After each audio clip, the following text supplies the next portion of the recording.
Good afternoon, everyone. I would like to call to order the meeting of the Community Redevelopment Agency. Today is December 14th, and the time is 3:30. We will start with comments from the public. Do we have any cards, Madam Clerk? No cards, Mr. Mayor. Okay. Comments from the board. Madam President? Thank you, Mayor. I just wanted to say thank you to CRA staff and to community engagement staff on Curry Park, as I know we've gotten that kicked off and are in the early planning stages. So looking forward to the community development of a park plan and subsequent implementation. Just wanted to let the community know that the beginning of that process had kicked off, but especially in times of COVID and communication, there is a communication plan in place. So the team will be reaching out. Please just be patient, and we're really looking forward to getting a great plan together. So thank you. Commissioner Nearing?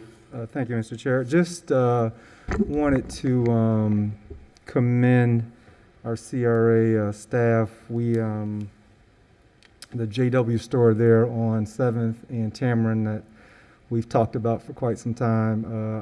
It's been open for several months now, but I will say, every time I traverse it, I see a young person or a community member either going in or coming out of that little convenience store. So I'm always reminded that maybe some things that we take for granted is really important to the community, and that definitely was a good project. Took a while, but I'm glad that it's open, and just kudos to our CRA staff. I know you didn't have a lot of leverage in ensuring that happened immediately, but it's open, so it's a good thing. Thanks. Commissioner Fox? I have no comments, thank you. Commissioner Baduzzi? Thank you, Mayor. I have no comments. And Commissioner Lambert?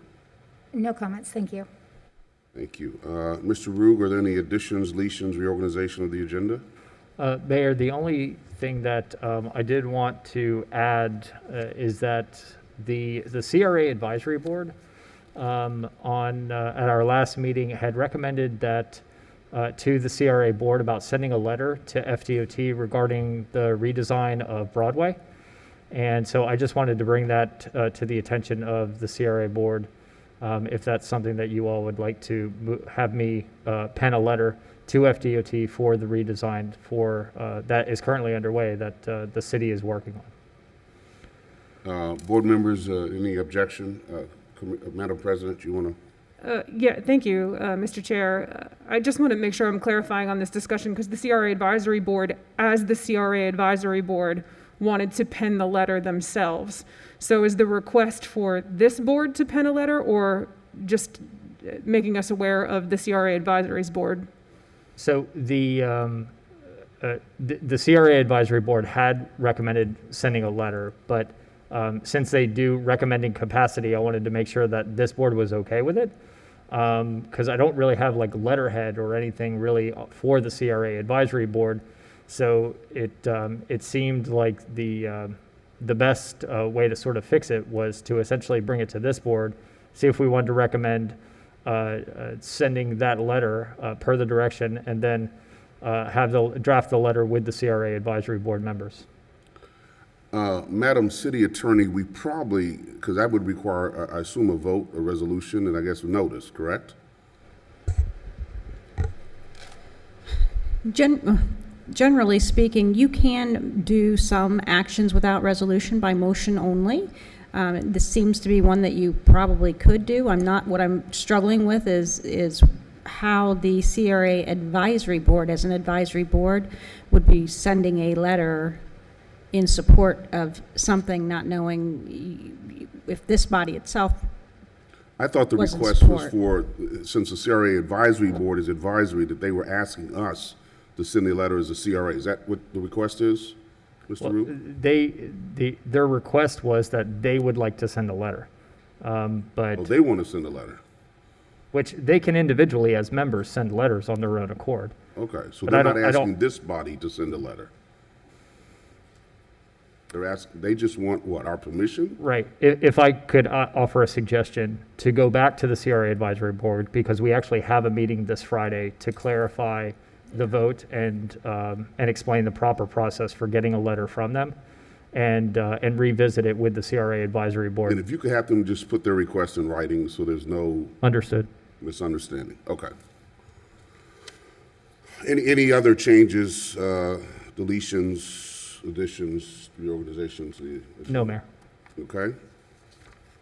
All right, then we will consider the consent calendar, items 2 through 6. Are there any questions on consent? Hearing none, I will entertain a motion. Mayor, I move to approve consent. Is there a second? Second. Been moved and seconded. Discussion. Hearing none. All those in favor say aye. Aye. All those opposed, like sign. Hearing none. Motion carries unanimously. Thank you. Item 7. Resolution number 20-61, approving the Business Recovery Grant Program for the Northwest Neighborhood Target Area within the downtown/City Center CRA District and Northwood Village within the Northwood/Pleasant City CRA District. Good afternoon, Mayor, Commissioners. Richland Miller, Marketing Coordinator for the CRA, presenting today on the Business Recovery Grant Program. So just to give a little background, back in October, we did present our full marketing and budget outline. It included some information about a potential grant program that goes along with our continuing efforts in mitigation for COVID-19 for our businesses.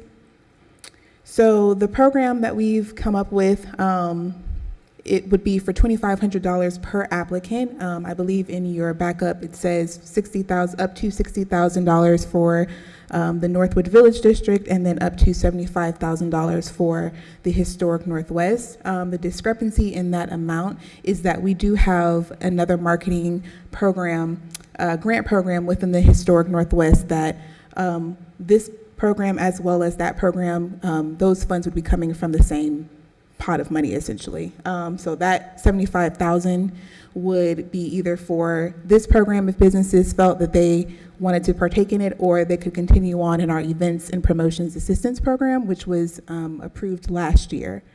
So a little bit of background about the program here. Again, just continuing in our COVID mitigation efforts, we understood that our businesses did have some success with the Dining on the Spot program, but continuing on with restrictions as far as the way that they could operate, we felt that it was necessary to find some way to continue to assist them.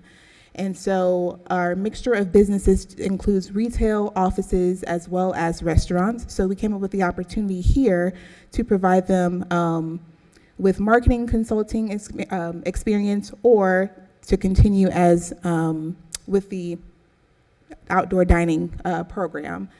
With the marketing experience, we have recommended that they work with 1909, which is a local organization.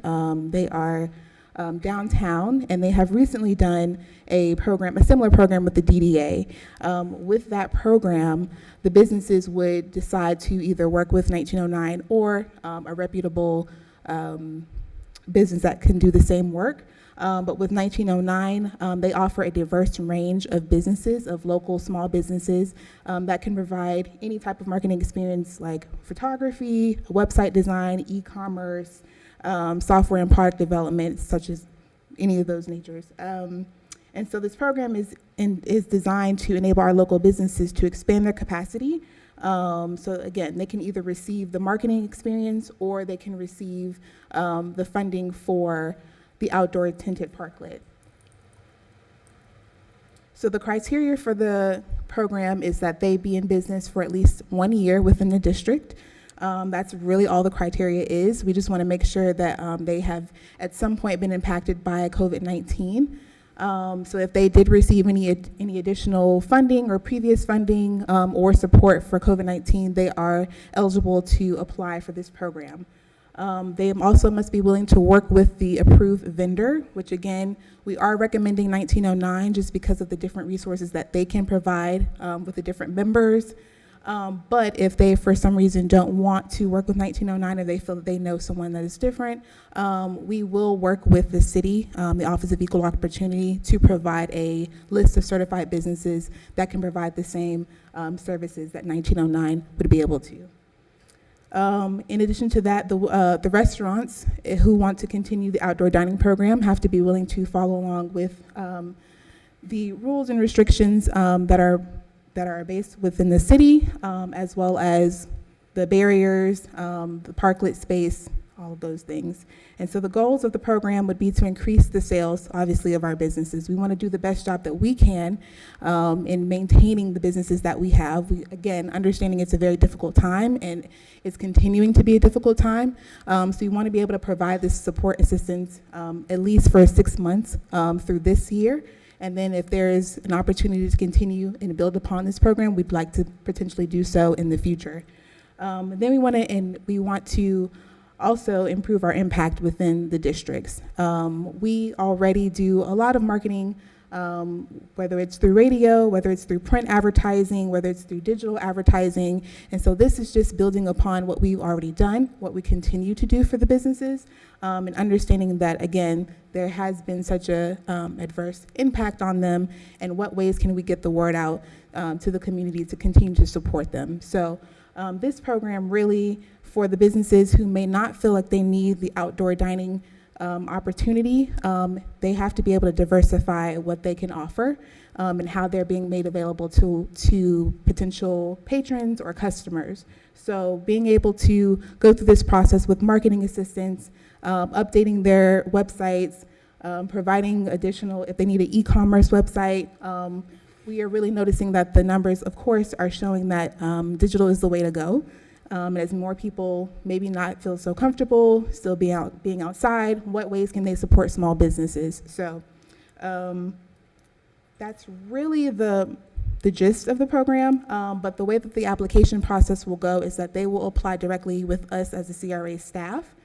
We will verify that they are a business within 1 year. They've been in business 1 year within the district. We will pass them along to either 1909 or the other company that they would choose to work with, or the vendor, the tent vendor.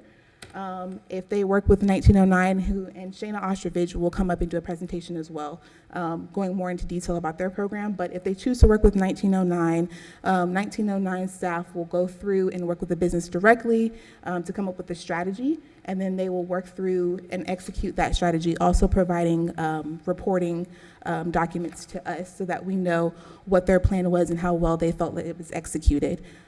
So through our application process, we will have an understanding of what they feel they need, but then moving on towards working with the marketing consultant, they'll be able to really nail down that specific help that they do need and what it looks like and how long that process will take. The funds will be dispersed directly to the vendor or to the consultant. So we will go into agreement with that consultant or with the vendor. And then if they're using the tenant parklet, we're just asking that the businesses will provide some form of reporting as far as their revenue that they've seen over the span of time. And if you have any questions, I'm happy to take them, or I have Shayna come up and do her presentation. Well, thank you for that presentation. Any questions before we hear? Okay, Madam President. Thank you, Mayor, and thank you to the CRA staff for bringing forward this program, which I think is keenly important to keep our small businesses moving into the future. I certainly appreciate that we've had some hard times on our small businesses within the two districts, but also our small business marketing consultants have also had significant challenges, and I think this represents an opportunity for us to help with those businesses across our city too. I certainly appreciate the partnership with 1909. They've been a great partner in other programs in the city. But we've had a number of other partnerships that have done free headshots at headshot happy hours, that have, really participated within the city system. So I saw on one of your slides that you had that the participants would have to work with an approved consultant. What is the process for our other social media marketing consultants, our other consultants, to have that same kind of access to the CRA that we're providing for 1909? So how did they get to learn the process of verification? How did they get access and really have that same opportunity? Verification as far as the business that they would work with, or? So we've undergone a process to vet 1909 Yes. for this partnership. How can we have other consultants go through that same partnership and be part of what was listed on your slide as an approved consultant? So how do other consultants do that? What process do they go through? So one step that we have considered internally was to go directly to our Office of Equal Opportunity and be able to identify businesses that might be certified through them or that they might have on an approved list of businesses. We also are aware of several businesses within the districts themselves that may be available. So these are in our communications to our businesses. We would also make the communication known to those businesses that may be within the districts that provide the same opportunity, and saying if they are interested, to pass along their information, and we will offer the businesses a list. So the businesses will be able to get the opportunity to choose whether or not they actually want to work with 1909, or if there's within this list of businesses someone else they'd like to work with, we can provide that as well. But we are aware of, like, for instance, in Northwood Village, there's a business that does website design, SEO, all of those things. So if that is an opportunity that they were interested in, they are by all means, and we've reached out as well to discuss the opportunity. Mayor, if I may follow up. Yes. So to clarify, the CRA is proactively reaching out to these vendors. It's not just that the vendors need to know about the opportunity and reach out to the CRA. The ones that we are aware of, I know of a few within our districts, but then also, again, with the help of the Office of Equal Opportunity, I think they would be a huge help in identifying some businesses that we may not be aware of. Sure, and I appreciate that. And I think, again, not diminishing the work of 1909, they certainly do excellent work, but understanding that a number of our businesses, like 1909, have been affected to the extent that we can proactively reach out and create that opportunity so that they know this is a tremendous opportunity for a win-win-win the whole way around. Right.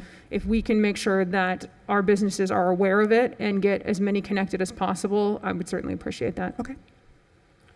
Commissioner Nearing, did you have your? I did, thank you. Yeah, it was following up really on that same, thank you for your presentation. On that same comment, I would be supportive of this. I am supportive of this. I would just sounded like there was also a mechanism in which the actual business could bring forth to the CRA, and so I thought I heard you say that as well. So I'm supportive as long as we are casting that net wide. And again, very happy with the work that 1909 does, but would want to make sure that we had that opportunity and cast wide. Thanks. Yes. Any other, Commissioner Fox? Thank you so much for bringing this to us. I just had a question about how the businesses were going to find out about this, and can you let us know when the application process will be open, and so that we can help you communicate it to the businesses as well? Yes. So we've already done some initial conversations in merchant meetings with some of our businesses about the opportunity for a grant program. But by way of our email communications, which we have a direct business list that we work with, so we go directly to that business list, but also social media. We have something queued up on the website already, ready to go when this is approved. So by way of different, just those different avenues of the social media, the website, and then direct communications with them as well. Any other questions? You said 1909 is here also to give Yes, they are. And I don't know if it, in our application, which is attached to the background, I don't know if it helps for us to say that we'll include that list of businesses on that application. So we may have to, because I think our plan was to start on Wednesday to open it up to businesses, but in order to create that full list of businesses that they can work with in addition to 1909, we'd have to spend a little bit more time, probably within the next week or so, gathering all those and then including that list on the application process. Okay, work it out and, make sure that the applicants know that there are other businesses they can work with. Okay. What do we have to do that? Okay, let's hear from 1909. They're here to present.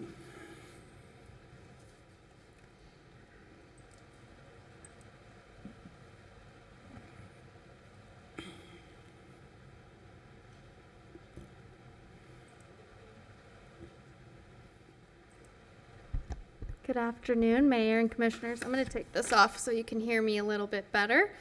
Thank you for having us here this afternoon. Thank you for Richland for sharing about this grants program. And I'm going to talk a little bit about what we have done so far. As she mentioned, we have actually already implemented this program with the DDA, so I'll share a little bit about the background, how it's worked so far, and how we plan to implement it here. So just a little bit about us. For those of you who don't know, we are a 501c3 nonprofit dedicated to helping entrepreneurs in Palm Beach County, and we're based right here in West Palm Beach. We do focus not only on startups, which a lot of people think, but we have lots of creative services companies, local businesses that are part of our membership. So we try to really have a holistic approach to entrepreneurship and business. We have over 201 members. We teach business education, we provide mentorship, and I'm going to talk today about the micro grant program and fund that helps support this program. So what is Project 1909?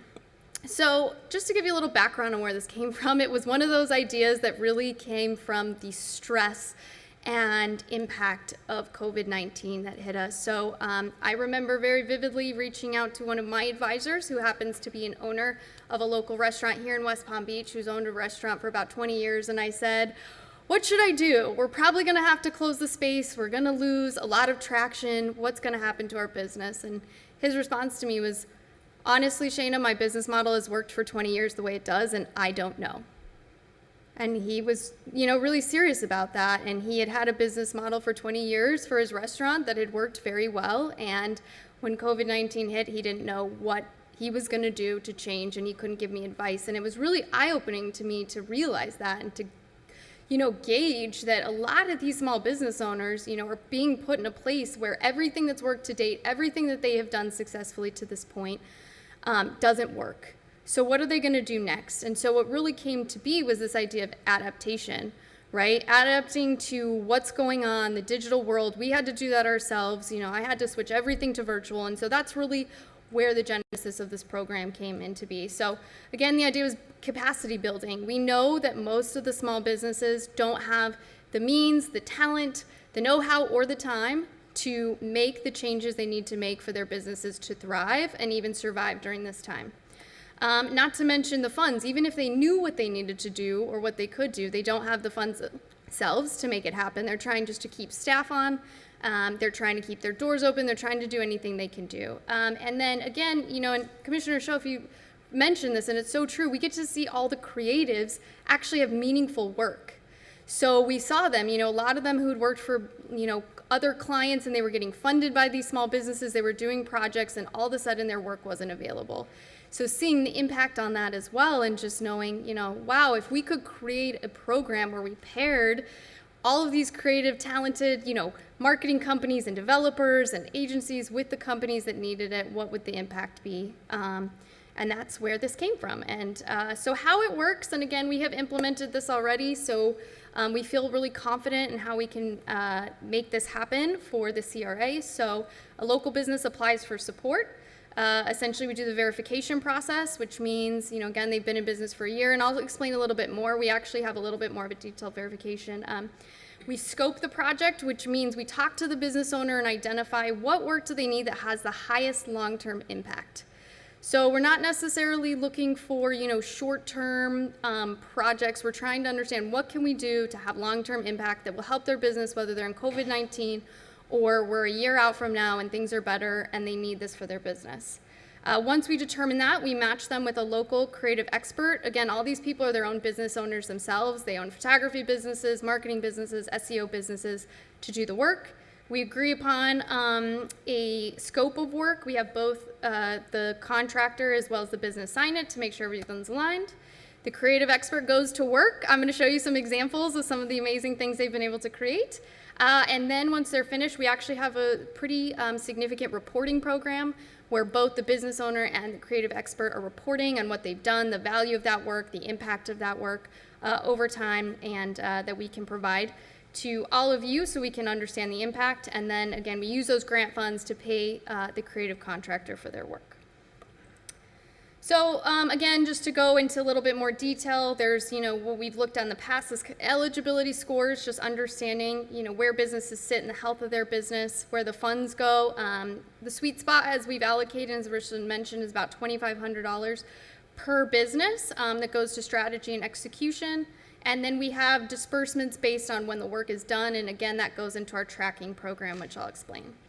So we actually use Salesforce and Trello, as well as a little bit of Airtable for those of you who are into the SaaS platforms. We do quite a bit to make sure that we're managing these projects and tracking them from start to finish, including, when they come in as an application, who's managing that project, what they're doing, and when it's completed. So just a couple examples of some businesses we've worked with already. LEILA restaurant, for those of you who know, they had an online ordering system set up. However, it was actually set up to be more like a t-shirt buying online sales experience. So it was really hindering them from selling online, which they knew was a huge opportunity. So we actually paired them with a website expert who can work with websites just like theirs. They redid their entire online ordering system to function better, to set up all the new specials they have, and got that out the door. We also created an entire content marketing plan for them to help them start to market their patio, which, as you know, outdoor dining is really important. They have a beautiful patio, but they didn't have the photography, the content, the strategy to do that. So we were able to help them. I received the testimonial from the owner over there saying how grateful he was that we were able to get the online ordering system up, and how nice that experience is now that they don't have issues with it. Pioneer Linens was another, again, a business that had a model that worked for a really long time, and then as COVID hit, it was really challenging. So what the goal was for that was to essentially offsite what their loss was in in-person traffic to drive sales through their website, as well as a new video that essentially shows people how they can do in-store video product testing. So they essentially work with somebody who does a consultation through a video to help them sell product, and now they do delivery. So again, another way that we're helping kind of transform that business model to being an updated model. Blind Monk was another one. They wanted to launch their Monk Market, which essentially was wine and cheese being delivered to your home, which all those things always make me super hungry. But so we helped them launch that website, as well as do ads to get the word out to bring more e-commerce sales to what they do. Soul Space Yoga, again, we redid their website to make it so people could book virtual classes, as well as understand all the updates that they were taking to make sure that the space was safe for COVID-19. So as they opened back up, as they changed, we essentially set up their website so they could make the updates themselves that they needed to let their customers know what was happening. Which, for those of you who don't know, a lot of small business owners, when they hire somebody to build a website, they don't actually know how to update it, and they don't have access to it. So that's a big part of what we do, is make sure that anything we set up, the business owner knows how to use. They all get training videos. They all can do it themselves, so that therefore, afterwards, if things are changing, as we know are happening all the time, they can do it themselves. And then one of my favorites for Rust and Wax, I don't know if you all are familiar, they're a local record shop. They did not have any e-commerce platform at all. They had to shut down due to COVID, and record sales were going through the roof across this country, actually, and they had no way to participate in that. They were literally closed and couldn't sell their product. So one of our contractors got in there, got their e-commerce site launched, and just a quick comment, he said, "We were in the process of moving to and building out a new location in the middle of a pandemic after being shut down for 8+ months. So we would not have been in the financial position to build out a new online sales platform without the help of 1909 and the Gather and Seek team. From the bottom of our hearts, thank you." So that project, we put about $2,200 in, and they estimated it's going to be worth $20,000 for their business. So just understand the ROI of that. So there's a bunch of examples that I'm just going to fly through, but just to give you a summary again of what we've done so far. Based on the project, we last time had 58 applications. We had 15 grantees. We provided 22 jobs on top of that. So again, the same amount of money not only went to helping the business, but providing a job and meaningful work to another small business owner in the community. Here are some of our various project creators, just to get a feel for how diverse they are. Again, all of them owning their own businesses. They're from email marketing and content marketing to brand and graphic design, website design. Facebook ads, you name it, photography, all of these, again, they're all their own business owners, and they were able to partake in these projects, work with these businesses, and help them get what they need. And that is basically Project 99 recap, and again, what we plan to do with all of you. So I will open up for any questions. Very good. Thank you. Any questions, commissioners? Okay, thank you for that presentation. We do have a card. Darren Studstill.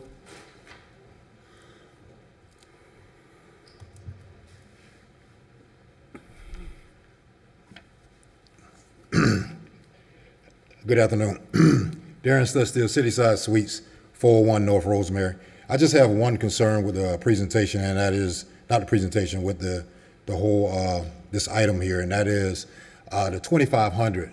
Being a business owner in the Northwest, some of our needs may be less needs or it may be greater based on that. I just want to know about the flexibility. I know when we did the COVID relief plan, we find out by bringing our businesses in that some of the needs were less and some of them were greater.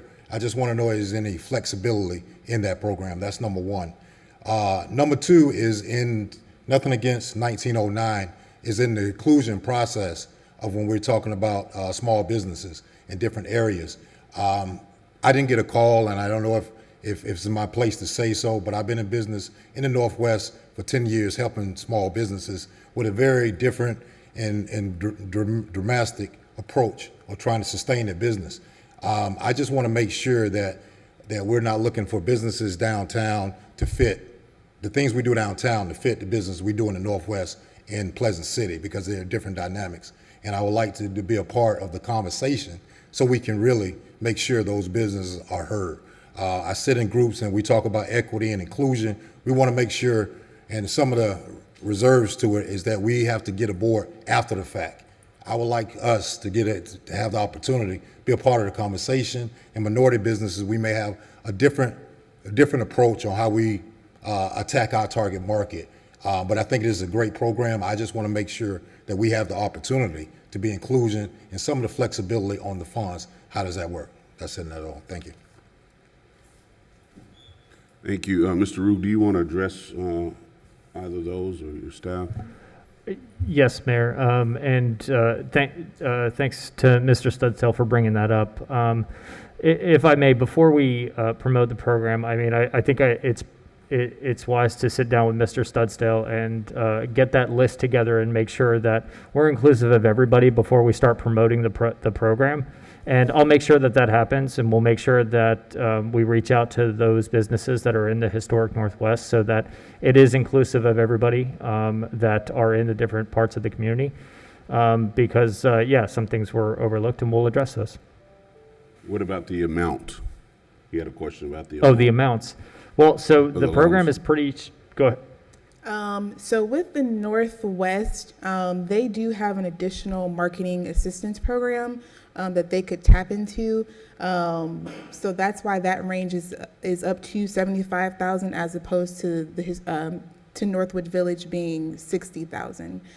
So there's an opportunity for the businesses in the Northwest to not only tap into the Business Recovery Grant Program, but also the Events and Promotions Assistance Program, which covers not only just for events, but any different type of initiatives as well. So. And as far as the amounts go in the program, it is set at that $2,500 number.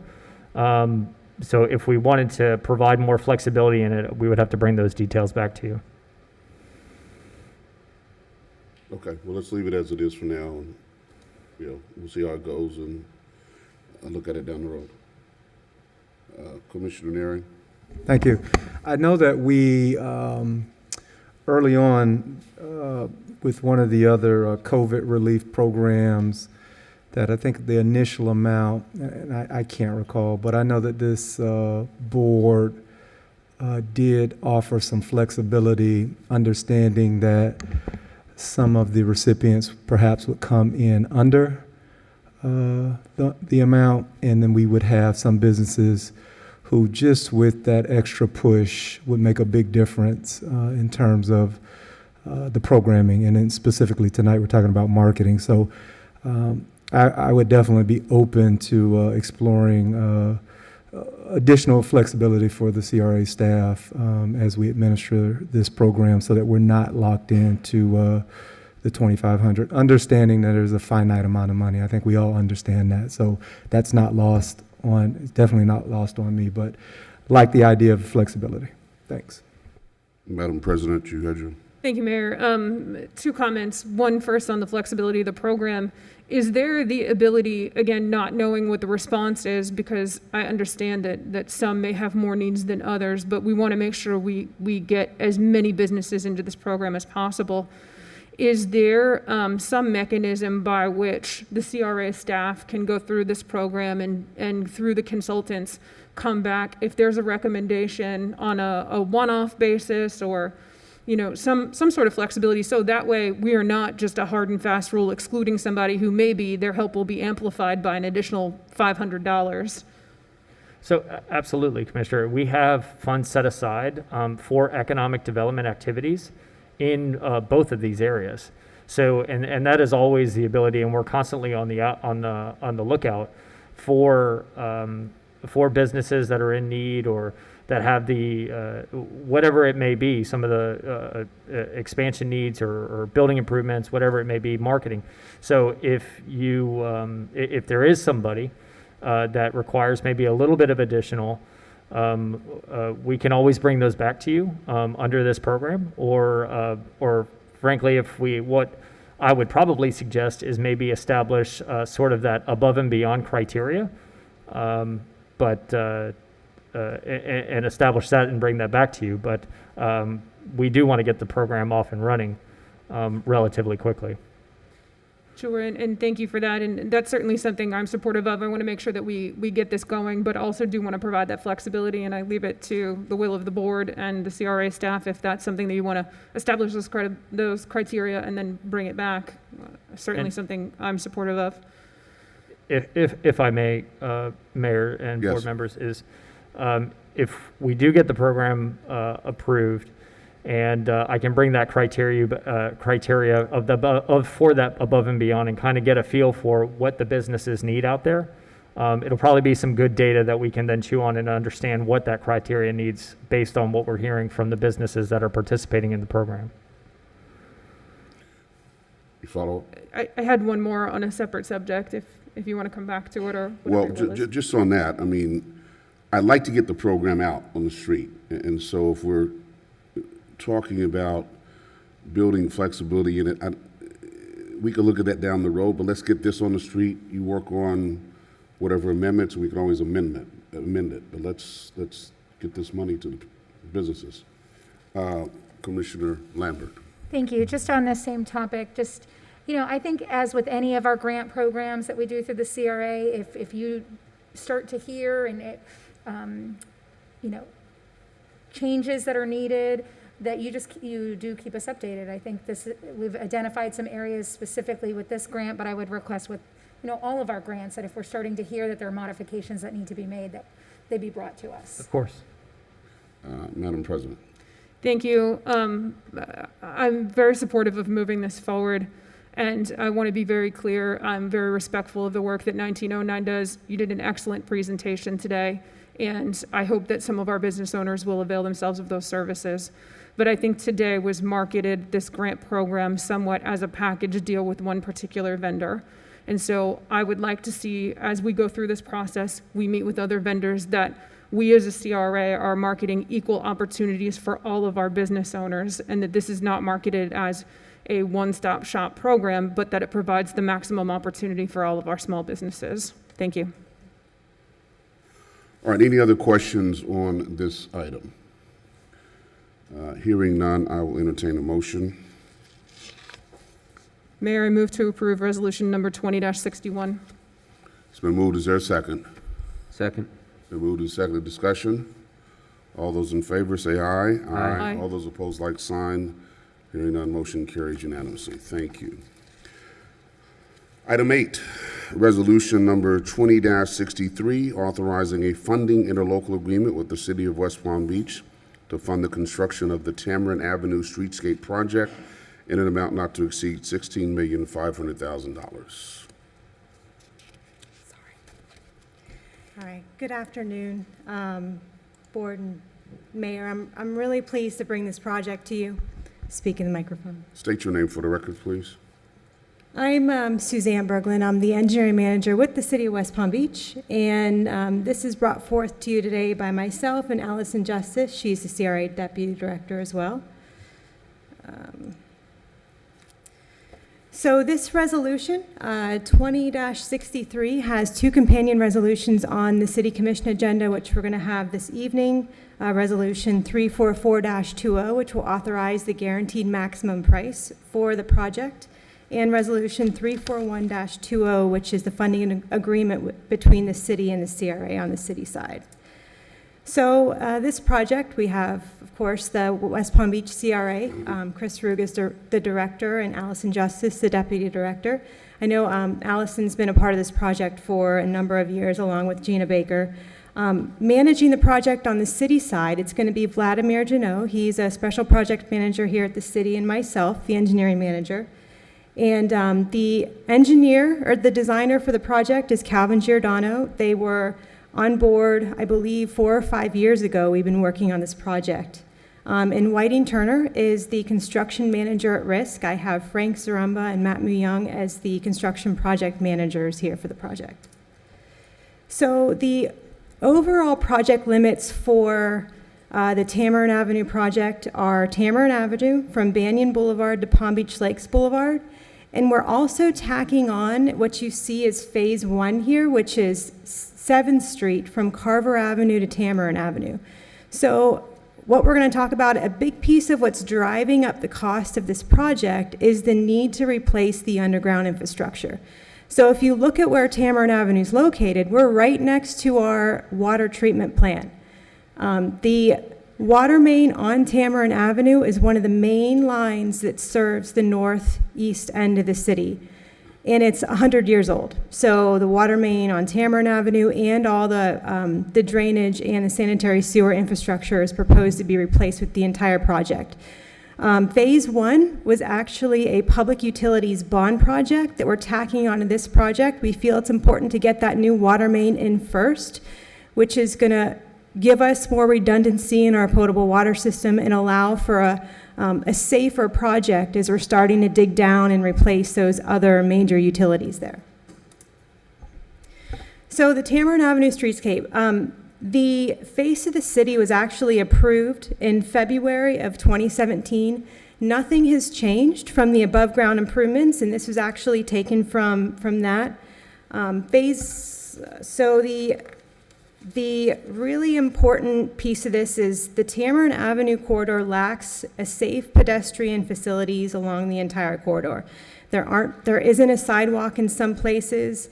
Areas where there is sidewalk, there's utility poles in the middle of the sidewalk, so we don't even have ADA accessible access through the facilities. You can see the gentleman here standing on the side of the road near the tracks. That's one area that we're proposing to put a sidewalk and actually a fence with a hedge to kind of separate the FEC with the Tamarind Avenue corridor. And of course, construction of sidewalk, pedestrian level street lighting, installation of a really beautiful streetscape, street furniture, trash receptacles, bike racks, benches, and also the bicycle facilities are going to be shared with the cars, the traffic. The speed limit on this corridor is very low. So the guaranteed maximum price is $21,896,876.85, and that is a significant number, and I want to stress that a lot of that is because of this aging underground infrastructure that we need to replace. So phase 1, 7th Street water main, all of that funding is going to be paid for out of public utilities bond money, and I'll go through that next. Phase 2, which is the Banyan to 7th Street, almost $6 million in roadway and underground utilities, a little over $1 million in landscape and irrigation. And we are undergrounding all of the overhead utility lines, so undergrounding and lighting in that section is $2.3 million. And again, you can see the figures for phase 2 as well. So for the funding of the project, $16.5 million is slated to come from the CRA. Public utilities is paying for approximately $6 million, and that includes, again, that 7th Street portion. It's being paid out of public utilities bond, our public utilities R&R fund, and also our water and sewer construction fund.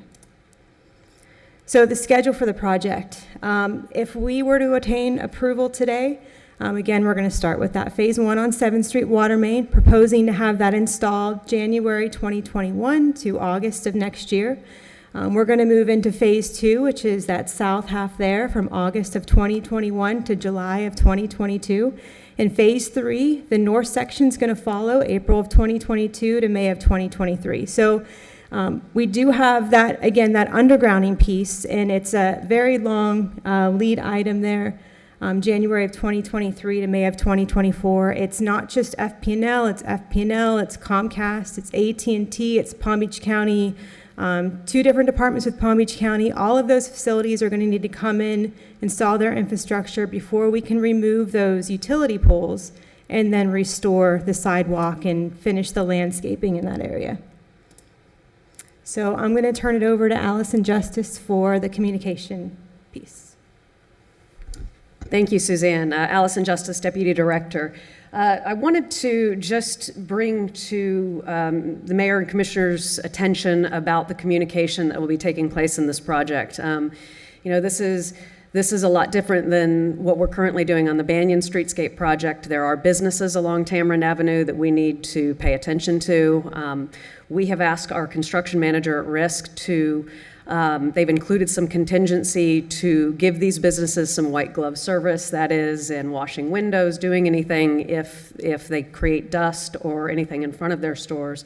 And the CRA's marketing team, Richland Miller, Sharon McCormick, and including Dr. Alicia Nguyen, are going to be in charge of the actual communication with the businesses. So we'll be speaking one-on-one with every business along the corridor.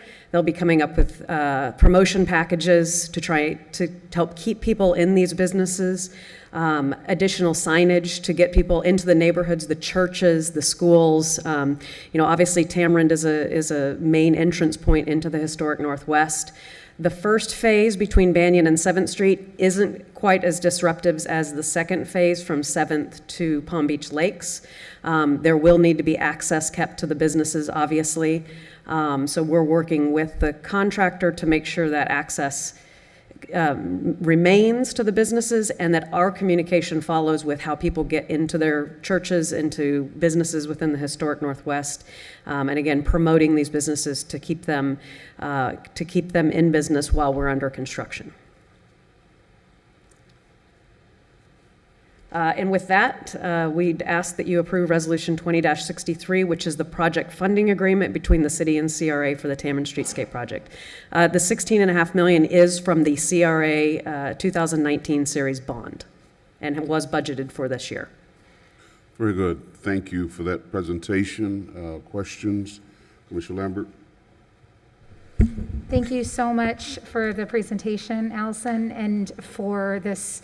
And thank you so much, Suzanne, because just implementing these pedestrian-friendly, more safe, sidewalks and the fencing, I think will go a long way to make sure that our residents there are safe.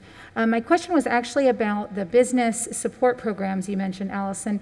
Do we have any new creative ideas for helping drive business when roads are closed? And because right now with COVID already affecting them, I just see that as being really difficult for a lot of these small businesses. Yeah, and I know because the second and third phase of these projects aren't starting until August, I know that the marketing team hasn't flushed out all of their programs. I can tell you one of the ideas that they had mentioned was whether it's tickets to the grand opening of the Sunset Lounge, coming up with those creative ways to get people into the business to then spend money. So I think they're working on that. And yes, I know a lot of it happens through social media, as 1909 was speaking virtually. That's a big part. But in the Northwest, it is a little different. And I will say I don't think we've flushed out all of the ways that we get people into those businesses while we're under construction. Thank you. Madam President. Thank you, Mayor, and thank you very much, and congratulations. I know this is a project that everyone's been working hard on for a long time. The neighbors have been asking for this program to get started, so I'm excited to see it here today.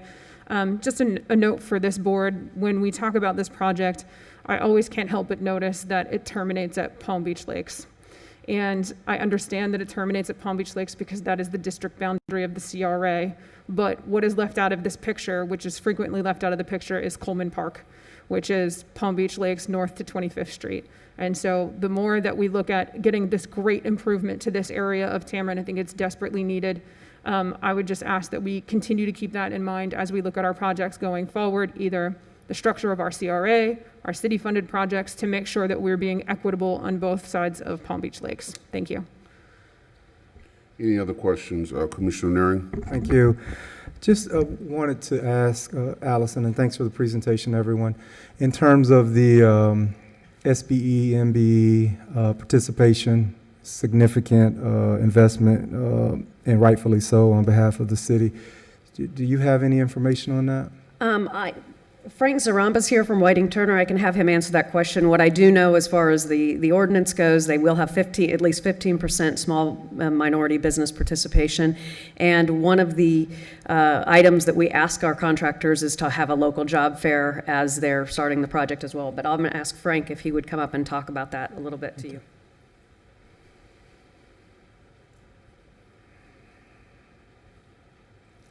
Hi, I'm Frank Zaremba with Whiting Turner Contracting Company, and we did have a 15% small business goal, and we're currently at 33%, so over 30%. We'll definitely beat the 15% for that. Thank you very much. You're welcome. Any follow-up, Commissioner? I'm good, thanks. Commissioner Fox? Thank you so much for this project. I know that the residents are really looking forward to this. I just wondered, besides the actual construction disruptions with the roads being closed, will there be any other disruptions to utilities or sewer lines or water that should be expected? So during any construction project, obviously when they change water service over, when they change electric service over, there is always brief disruptions. That is up to the contractor to notify the businesses or the residents of the time that they would disrupt their service. But yeah, that happens temporarily, but it's usually they'll place the water line. The disruption would be minimal, while they change it over. But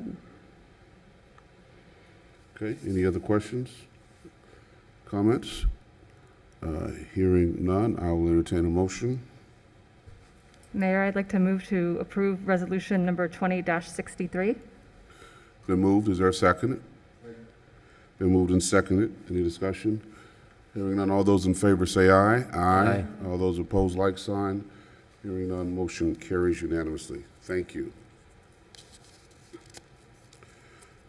Item 9, resolution number 20-70, amending the Northwood Pleasant City Community Redevelopment Agency Advisory Board composition and membership. Mr. Rugg, are you doing this, or?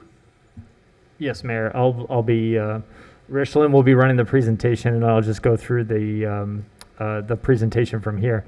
So back when I took over as executive director in the end of July, I know during the interview process, the relationship with the CRA Advisory Board was something that was discussed very heavily, and it was one of my first priorities to really get into the nuts and bolts of the CRAB organization, so that it was more of a value added to the work that the CRA Board does on a regular basis.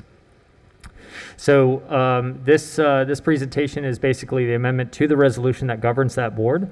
That I did in collaboration with the members of the CRAB Advisory Board. So I'm happy to bring it to you today because I think it is a good approach and alteration to the structure of that advisory board. Next slide. So I'll just do a brief overview. I'll go through the recommended changes and talk about the timeline for the CRA Advisory Board involvement, and then happy to answer any questions. Next.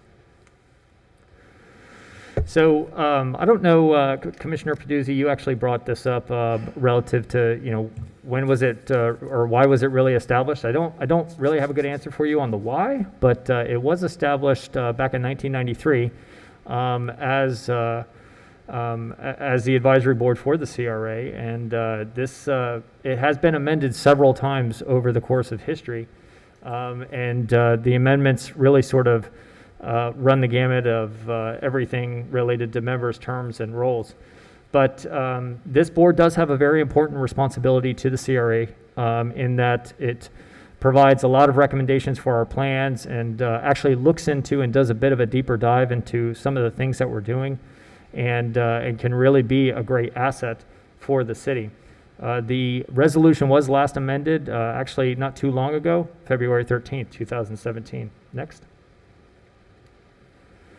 So the reason for the amendment, as I mentioned, with me taking over, it was one of the top priorities in order to, again, improve that relationship.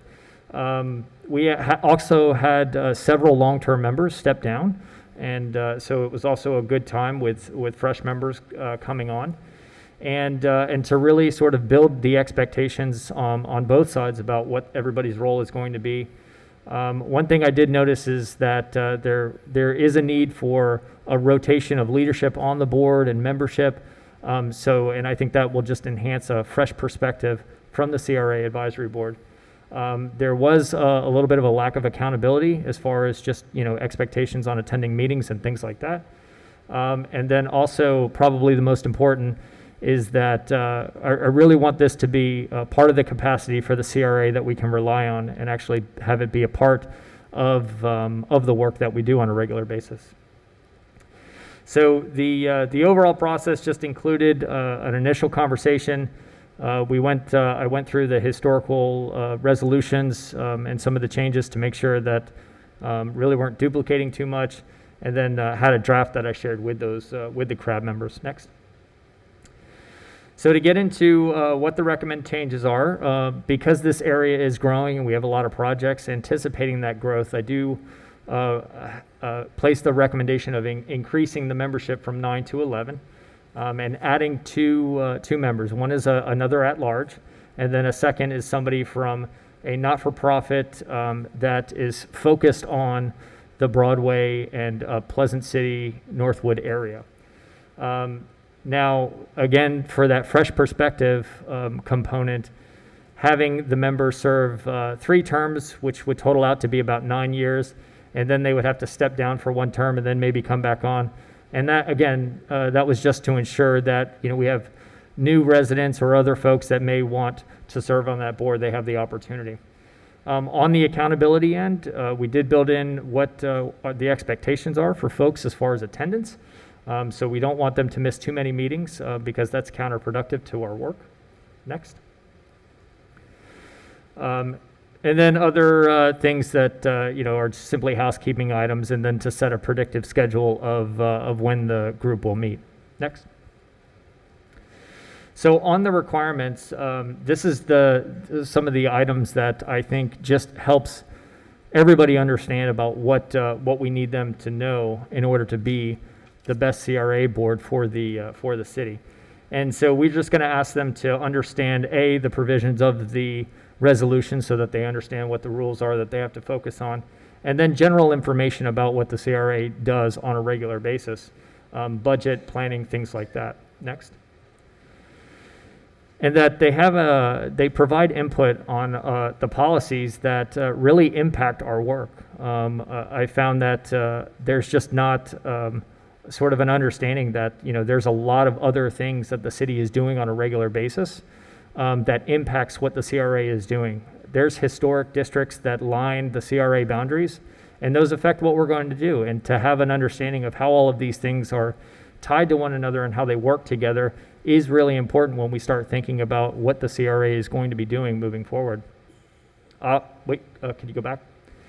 Obviously, we want them to participate in robust debate and really be engaged in the conversation. But lastly, I mean, that's the most important one, is really assisting CRA staff with achieving our projects and goals, because we're all building a city together. Next.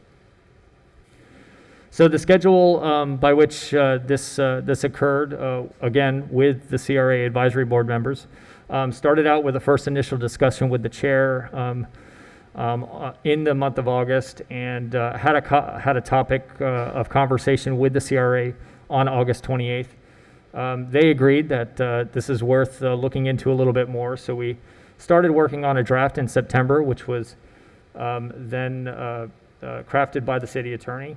We sent that to the CRAB members in October, where they provided some input and comments, suggested changes. We included those.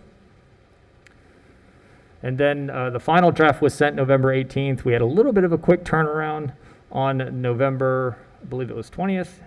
But the CRAB went through it, and the CRA advisory boards unanimously approved and recommends to the CRA board the changes to the resolution. So with that, here are the list of members that are currently on the board, with the two new ones that were just approved under the consent item, Mr. Peterson, Mr. Carpenter. And with that, I'm happy to answer any questions that you have. Very good. Thank you for that report. Mr. Rue, any questions? Madam President? Thank you, Mayor. Just a comment and a thank you. The CRA Advisory Board is very energized by this, and thank you to CRA staff for working with them through this. And I think that you'll find a newly energized board, a high level of participation, and really some great results from the CRA Advisory Board as they start to, even amongst themselves, identify ways that they could do better in using the expertise that they have on their board. To answer Commissioner Peduzzi's question, I believe in 1993, at the request of the Chamber of Commerce, this advisory board was formed. So I think it's incredibly important, and I'm a little biased speaking as the District Commissioner of the North End, but we have great things in store for the North End, and so the more professional advice and help in that we can get, the better. So certainly supportive, and thank you very much to staff for bringing this forward. Thank you, Madam President. Any other comments, questions? Okay, hearing none, I will entertain a motion. Mayor, I move to approve resolution number 20-70. Moved. Is there a second? Second. Been moved and seconded. Discussion. Hearing none, all those in favor say aye. Aye. Aye. All those opposed, like sign. There is none. Motion carries unanimously. Thank you. Okay, item 10. Resolution number 20-71, approving a fundraising and operations assistance grant in the amount of $150,000 for the West Palm Beach Center for Arts and Technology, Inc. Hi, Mayor. Mr. Root? Mayor, CRA board members, this is another project that I've been working on with the West Palm Beach Center for Arts and Technology and their board. This was alluded to during the work session last Monday, and this is the next step in our efforts to address training and education in the North End and start building that career ladder for our residents. So just do a real brief overview. I'm not going to get into too many of the details because a lot of it was discussed at the work session. I will talk about the grant and get into what the amount and the deliverables. Also, I thought it was important to also note how many times that this program and how it is consistent with a lot of the plans and goals that are currently established in the city, and happy to answer any questions. So briefly, the West Palm Beach, so WPB CAT, not to be confused with any city felines, is actually the West Palm Beach Center for Arts and Technology, and it's part of the national network. There is a National Center for Arts and Technology that was established by Manchester Bidwell. So anywhere that these centers are located, wherever they're located, CAT, meaning Center for Arts and Technology. And then the national network is called NCAT. We conducted a feasibility study in 2018 that showed a need, and that was funded by the CRA and in coordination with several other studies that occurred that showed that there were gaps in our workforce that could benefit from a Center for Arts and Technology. And this is, again, to provide that career ladder for our residents. And since that time, and we decided to move forward with it, a West Palm Beach Center for Arts and Technology board has been created, and they are established as a not-for-profit. The board has done quite a bit of work. They have identified a location, which is on Rosemary Avenue, where the community center is, with the Salvation Army. They are working with the Salvation Army on how that center could be coordinated together. The Florida Atlantic University has also started jumping in and has done a lot of design work. They had fifth-year architecture students start imagining what a center could look like. We've also had some pro bono design work that has occurred. The center has conducted some programs over the summer, which was successful, as well as fundraising that has occurred. And they've established partnerships with some of our existing community partners, like the South Florida Science Center. So as we talk about the grant, the amount of this grant to the West Palm Beach Center for Arts and Technology is $150,000. And that is primarily for fundraising and fundraising personnel. The requirements are that there is a dedicated staff for that, and they have already funded 2 months of that work. The deliverables that are going to be expected are really aimed at helping them raise additional dollars, because in order to for them to build a facility, which the CRA Advisory Board has set aside $5 million in a bond fund for, we do need to see some success in fundraising by them in order to do that. And in that development plan, they'll create collateral material and other opportunities for fundraising, and generate that case for support, some of which you saw on Monday. In addition, they'll develop the capital campaign committee, have a donor base of folks that they can reach out to, other grant opportunities, and they do need to raise the dollars that we're committing forward. So they have to raise the $150,000, and that will really create the next step of talking about how we could utilize that $5 million and actually creating a facility that the CRA would then spend on construction. So as I mentioned, looking at some of the plans that have been generated recently by the city and how it's consistent with a lot of those plans, we have several to kind of highlight some of the key points in these plans. Next question. So in the city strategic plan, by moving forward with this grant, we are fulfilling Pillar 3 and Pillar 4 under the Education, Arts, and Community, as well as Economy and Jobs, and partnering with folks in order to create and cultivate a highly educated community. Under the Economy and Jobs, this is consistent with our efforts to build good talent for our businesses. It's also, Mayor, I hope I'm not going out on a limb here, but working towards creating that community of opportunity at all, which I know is very frequent, as well as the CRA's financial strategic plan, which lays out how we're going to spend our money in the coming years. And then lastly, the economic development plan, which I penned earlier this year, was approved in March. One of the key points makes it very clear about creating a National Center for Arts and Technology in the city of West Palm Beach. Lastly, it's located in Commissioner District 3. Some of our next steps is, I know Commissioner Lambert, you had mentioned the idea of doing that fundraising and training, which is something that we're still working on, and figuring out how we can build that into this grant. One of the things that we are discussing is, in order to get the commitment, perhaps we may actually have to contribute to paying that person to be that intern of some kind, to really get the training that I think could be beneficial to the historic Northwest. But what I'd like to do is bring those details back next quarter, so that we can have a little bit more of a diligent process that is clear, and how we're going to be intentional about building that fundraising capacity specifically for somebody that resides in the historic Northwest.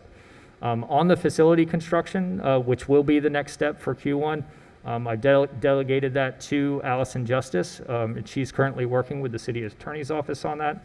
And these two items I'm expecting to bring forward to the CRA board the first quarter of 2021. All right, you might want to check the spelling of Commissioner's name on that. Did I misspell somebody's name? That is very embarrassing. Well, the district commissioner's name, but it's a minor detail, that's all. I apologize, Commissioner Fox. Just, okay, any questions? Good report, good plan going forward. Any questions, concerns? If not, I'll entertain a motion. Commissioner Fox? I just have one question about moving forward with, I know that there is, we're giving them this grant initially so that they can start the fundraising process, but I'm wondering how will it work going forward, I guess, in terms of the timeline for the matching. Will they come to us and just give us, a budget of what is needed in certain times, or do we already have a timeline worked out in some way? So, to be clear, so the budget on when we can expect them to raise the 150? Moving forward, isn't there an additional match moving forward just throughout the project? So the way that I'm intending to structure it is that I'll set up a purchase, essentially a purchase order for this grant agreement. It'll be paid out each month over the next year, and each month we'll speak with the board and the West Palm Beach Center for Arts and Technology staff on where they're at. And the idea is that they raise the 150,000, I think, within those 12 months, if not sooner. Follow-up, Commissioner?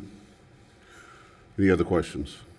And Mayor, Yes. if I may there, I know we have the chair board, Jerry Moyo is also in the, is with us this evening if there are any questions for the West Palm Beach Center for Arts and Technology Board.